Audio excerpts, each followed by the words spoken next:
We are learning new details about the man accused of killing conservative activist Charlie Kirk. Utah's Republican Governor Spencer Cox says the suspected shooter at this point is not cooperating with investigators, and the jail has him on a special watch. The Utah County Sheriff's Office says 22-year-old Tyler Robinson is being held in a special housing unit until he completes a mental health evaluation. Friends that have confirmed that there was kind of that deep, dark internet, the Reddit culture, and these other dark places of the internet where this person was going. Breaking news shook the nation today. What happened inside that courtroom wasn't just another headline. It felt like an earthquake rolling through the heart of America, one that left families crying, neighbors arguing, and millions demanding answers. In a single moment, the country watched as Tyler Robinson, the man convicted of killing public figure Charlie Kirk, was sentenced to death. The judge's words landed like a hammer striking steel. "Sentenced to death," he declared. The room fell into a chilling silence. Cameras froze mid-flash. Journalists paused mid-sentence. Yet the silence did not last long. Tragedy struck instantly. As the sentence echoed through the court, Charlie Kirk's wife let out a scream so wrought cut through the air. She clutched her chest, her knees buckled, and she collapsed to the floor in front of a wall of cameras. The sound of her cries rolled out across the country as news channels replayed the footage on a loop. On every phone screen, every living room TV, her anguish became a symbol. A single hashtag spread like wildfire, #goodbyeforever. But the story did not end with the verdict. In many ways, that moment was only the beginning. The death sentence for Tyler Robinson was supposed to deliver justice. Instead, it split the country in two. On one side, millions applauded the verdict. They believed a dangerous killer had finally been punished. On the other side, just as many people screamed that something darker was happening, that Tyler Robinson was no lone gunman, but a pawn in a much bigger game. Hours after the verdict, leaks began to surface. Secret documents, hidden recordings, and anonymous whistleblowers began hinting at a disturbing possibility. Robinson may not have acted alone. According to these claims, powerful individuals with money, influence, and political reach might have ordered the attack on Charlie Kirk. And then came the confession. From his prison cell, Tyler Robinson broke his silence in a recording that quickly went viral. His voice trembled, but his words were sharp. "I was forced. I was ordered. The real killers are still free." The line exploded across social media. Was justice really served? Or had America just condemned a scapegoat to die? Inside the courtroom, the atmosphere was heavy even before the verdict was read. Reporters filled every seat, cameras lined the walls, and protesters outside chanted slogans that echoed faintly through the windows. When the judge pronounced the death sentence, everything froze. The clicking of keyboards stopped. Even the sound of breathing seemed to vanish. Then came the piercing scream of Charlie Kirk's widow. Witnesses described it as a sound like the earth splitting in two. She fell to the cold floor, trembling, her grief on full display. Flashbulbs exploded as journalists rushed forward, but nothing could drown out the agony of a woman whose world had been destroyed. Her collapse became the headline America never wanted to see. While paramedics lifted her onto a stretcher, Tyler Robinson stood motionless at the defendant's table. Shackled and surrounded by guards, he looked less like a broken man than someone who knew something the world didn't. Single quotes within hours.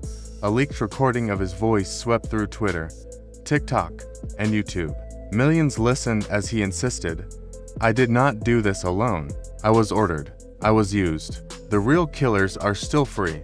The effect was immediate. Hashtags erupted. #goodbyeforever.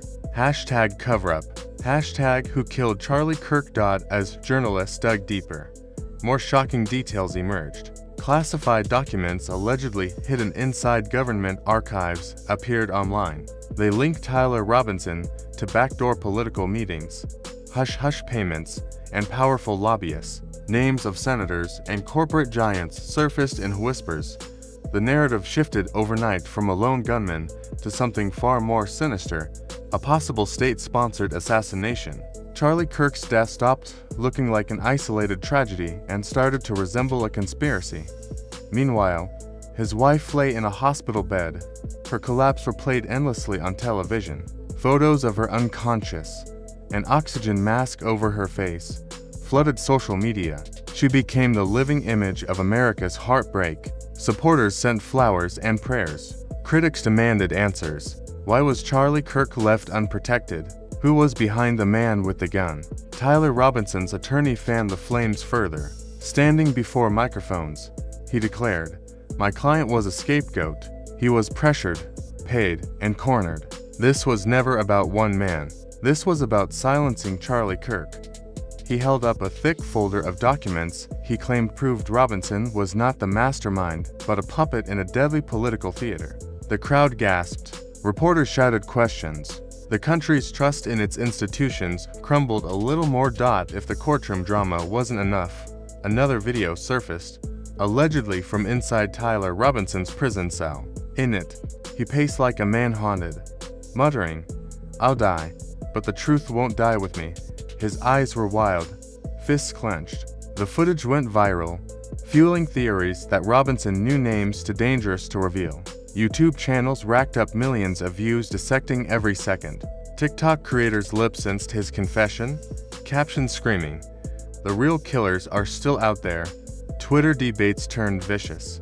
Was this justice or a cover-up so large it could topple the most powerful figures in the nation? Families argued over dinner. Friendships broke. Churches prayed. Protesters filled the streets with signs. Some read justice for Charlie.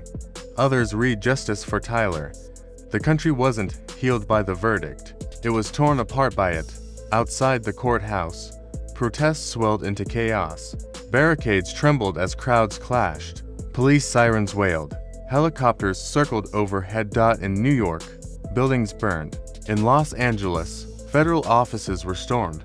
Washington, D.C. turned into a fortress of armored vehicles and barricades. Through it all, Charlie Kirk's widow lay in a hospital bed, fragile and broken. Her pale face, trembling hands, and vacant stare became symbols of national grief. Hashtags spread faster than wildfire. Hashtag pray for her. Hashtag justice for Charlie. Hash stop the cover-up. Then came another bombshell. A whistleblower from inside the Justice Department claimed evidence had been deliberately suppressed. Encrypted messages, payments traced, promises made, all between Tyler Robinson and powerful political figures in the days before the assassination. If true, this meant one horrifying thing. Tyler Robinson wasn't just a killer. He was a weapon, a disposable pawn used to eliminate Charlie Kirk while the real architect sat untouched. News anchors demanded resignations. Influencers called it the biggest cover-up in modern history. Families argued louder. Churches prayed harder. Meanwhile, Charlie Kirk's widow suffered a breakdown so severe doctors rushed her back into emergency care.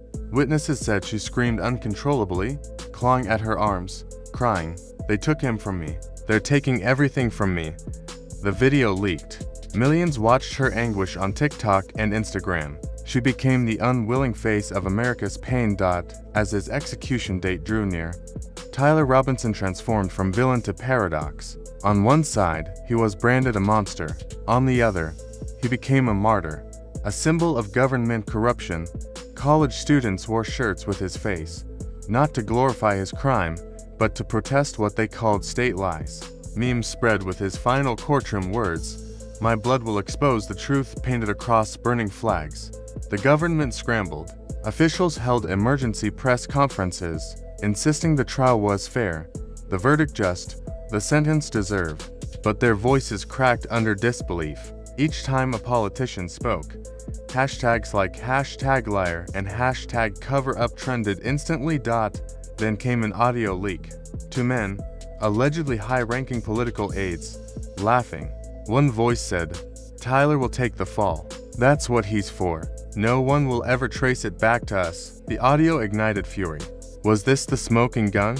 Riots broke out overnight. America looked like a nation on the brink of collapse.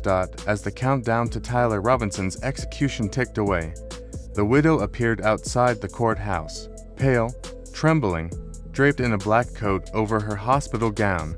She was wheeled to a microphone. Her voice cracked as she spoke. "If you kill him tonight, The real killers walk free. My husband's death will never have justice. America will never have truth. The crowd erupted. Protesters screamed. Some fell to their knees. Hashtags exploded. Hashtag stop the execution. Hashtag justice for Charlie. Hashtag truth for Edie. Inside the prison, the machine of death moved forward. Tyler Robinson was strapped to the gurney. Cold needles pierced his skin. Witnesses pressed against the glass, waiting for his last words.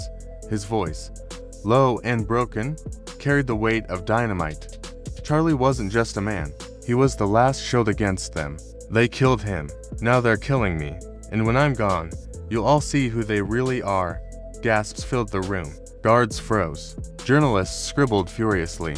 His words trended worldwide within seconds. But just as the warden gave the signal, chaos struck.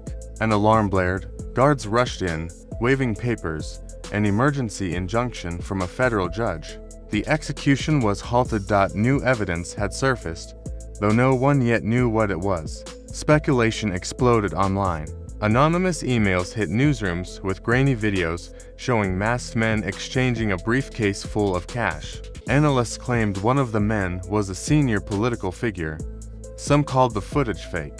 Others swore it was the missing puzzle piece. But one thing was clear.